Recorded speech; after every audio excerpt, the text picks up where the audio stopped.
Le PRP est-il la solution miracle à ton alopécie ou ta chute de cheveux? Eh bien, à vrai dire, on m'a posé beaucoup de questions là-dessus. Shendy, est-ce que tu penses que le PRP, ça peut faire repousser ma chute? Est-ce que tu penses que le PRP peut faire repousser mon alopécie? Eh bien, je vais répondre à cette question durant cette vidéo. Mais avant ça, si toi aussi tu veux que je t'aide à faire repousser ta chute ou ton alopécie et comprendre pourquoi tout ce que tu as essayé jusqu'à présent n'a pas fonctionné, je vais t'inviter tout simplement à cliquer sur le lien qui se trouve en description pour pouvoir regarder gratuitement notre atelier et comprendre pourquoi tout ce que tu as fait jusqu'à présent n'a pas fonctionné et comment faire pour que tes cheveux repoussent. Ok? Allez, c'est parti. Donc, la première chose que tu dois savoir, qu'est-ce que le PRP déjà? Avant même que je te explique si oui ou non le PRP est bon pour toi, si oui ou non ça peut faire repousser tes cheveux, il faut que tu comprennes qu'est-ce que c'est le PRP.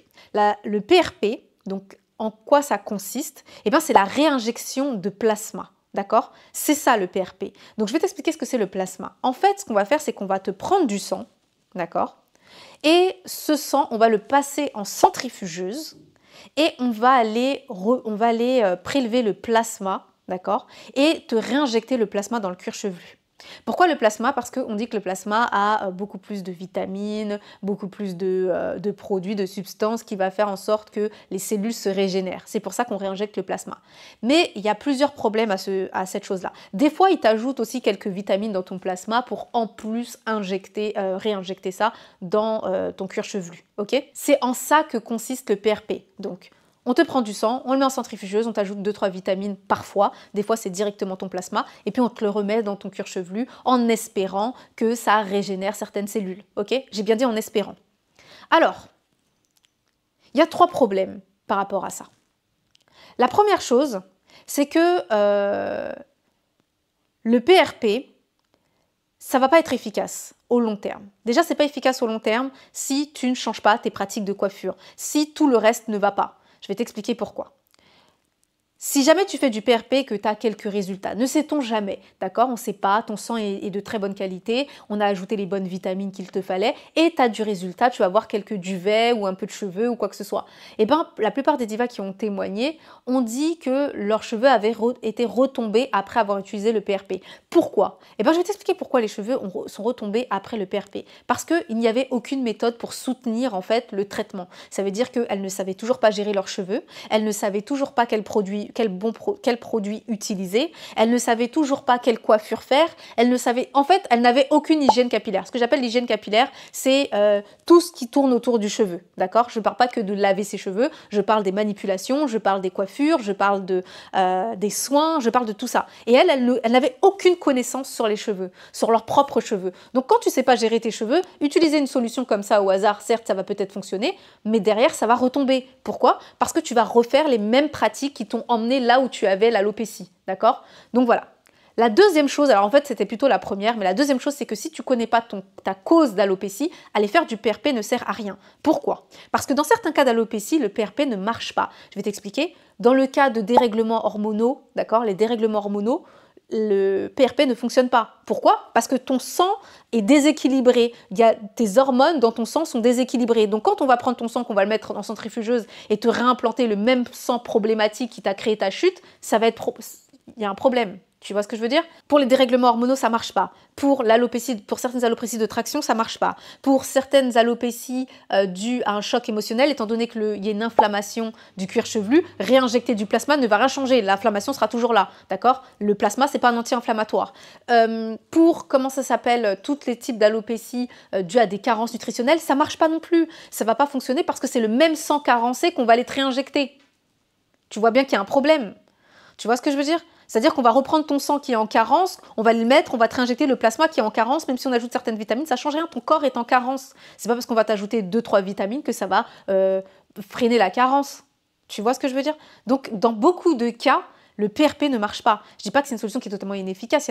Pour certaines personnes, ça a fonctionné, mais c'est des personnes qui avaient réglé leurs problèmes, tu vois, et qui ont de bons soins.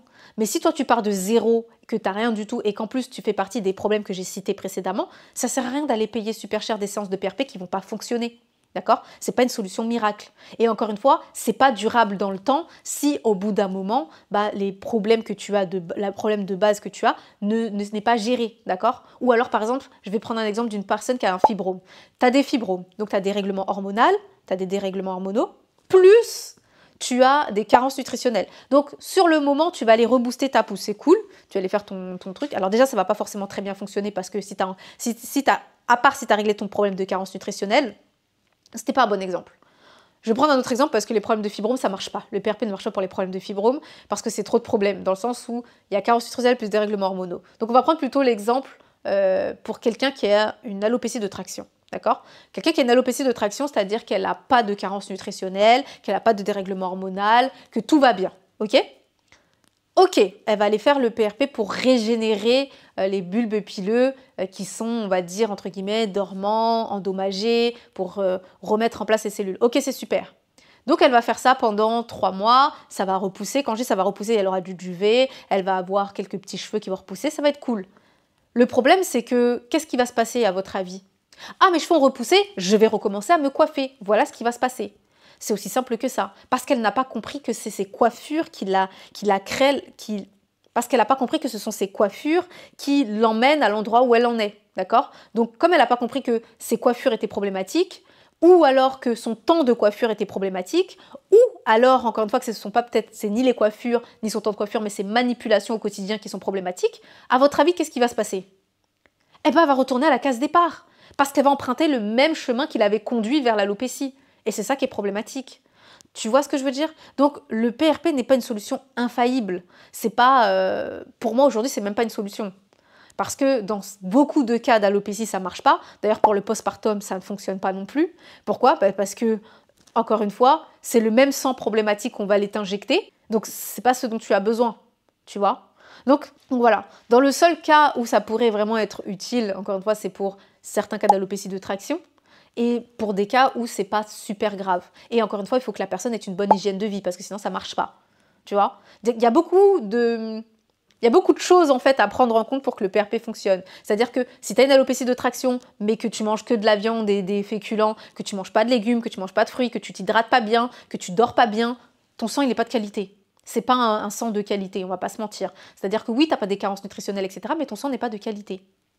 Donc réinjecter ce même plasma qui n'est pas de qualité ne changera absolument rien.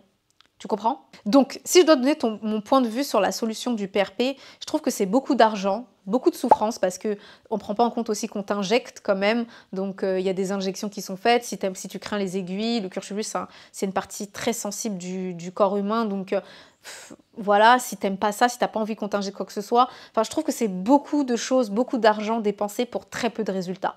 D'accord? En plus, il faut attendre longtemps pour avoir du résultat. Quand je dis longtemps, c'est-à-dire que ce n'est pas 1 ou 2 séances qui vont te donner du résultat. Donc, si on calcule le prix par séance ainsi que le temps d'attente du résultat, ça commence à faire cher, tu vois. Ça fait cher pour des choses, enfin pour un résultat qui est minime, voire presque pas sûr qu'il y arrive. Je dis pas que ça fonctionne pas, encore une fois. Il y a des personnes pour qui ça fonctionne. Mais encore une fois, c'est pas pour tout le monde et surtout pour les cas d'alopécie grave ou les cas de chute grave, d'accord? Moi, en tout cas, aujourd'hui, si je dois donner mon avis, mon point de vue personnel, c'est pas une solution que je mettrai en place si jamais demain j'ai une chute de cheveux. Je le dis en toute honnêteté, c'est pas quelque chose que je mettrai en place. Pourquoi? Parce que déjà, j'ai trop de retours par rapport à mes divas. Alors certes, vous allez me dire oui, mais c'est parce que elles ont des carences, parce que nanana, mais toutes les divas que j'ai reçues en entretien qui ont fait du PRP, ça n'a pas fonctionné. Donc ça ne m'encourage pas non plus à me dire que j'ai envie de faire ça, d'accord? Après tu vas me dire oui c'est normal parce que les gens que tu vas recevoir en entretien pour qui le PRP a fonctionné, ils vont pas venir te truc. Alors si j'ai des divas pour qui le PRP a fonctionné mais pas de manière durable, c'est-à-dire qu'elles ont fait les 4 ou 3 séances qu'elles avaient, elles ont revu du cheveu mais après c'est retombé. Parce que le reste n'a pas changé, les pratiques n'ont pas changé, les produits n'ont pas changé, tout le reste n'a pas changé, tu vois? Donc pour moi c'est pas une solution durable au long terme et c'est pas ça que je mettrais, même si on me dit oui mais on a une nouvelle technologie de je ne sais quoi, peut-être, mais même pour moi, c'est pas une solution qui est durable. Voilà. Clairement, c'est une solution qui demande beaucoup d'argent, beaucoup de temps et pas assez de résultats. Donc, c'est pas quelque chose que j'encourage mes divas à faire ou sur lequel je vais orienter mes divas. Vraiment, c'est non. Je préfère vous orienter sur un produit, pas forcément sur un produit, mais vous orienter sur des solutions durables au long terme où on est sûr de soutenir le traitement, soutenir une bonne hygiène de vie pour faire en sorte que demain le cheveu repousse et qu'il reste longtemps. C'est-à-dire qu'il n'y a pas de je passe la ménopause et mes cheveux rechutent. Vous voyez ce que je veux dire? Donc voilà. Donc cette vidéo s'achève, ma très chère diva. Si toi aussi tu veux que je t'aide à faire repousser tes cheveux, peut-être que tu as essayé le PRP. D'ailleurs, dis-moi si en commentaire si tu as essayé le PRP et que ça n'a pas fonctionné. Dis-moi ton expérience par rapport au PRP. Si ça a fonctionné, dis-nous aussi si ça a fonctionné et est-ce que c'est durable, est-ce que tu as encore tes cheveux. Et si tu veux que je t'aide à faire repousser ta chute ou ton alopécie, peut-être après avoir utilisé du PRP ou autre chose, on ne sait jamais, eh bien n'hésite pas à cliquer sur le lien qui se trouve en description pour pouvoir regarder gratuitement notre atelier dans un premier temps et voir tout simplement pourquoi aujourd'hui tes cheveux n'ont pas repoussé et puis voir aussi si oui ou non on peut t'aider à faire repousser ton alopécie ou ta chute de cheveux. Voilà, moi je te fais de gros bisous et comme d'habitude, touche pas à mes cheveux.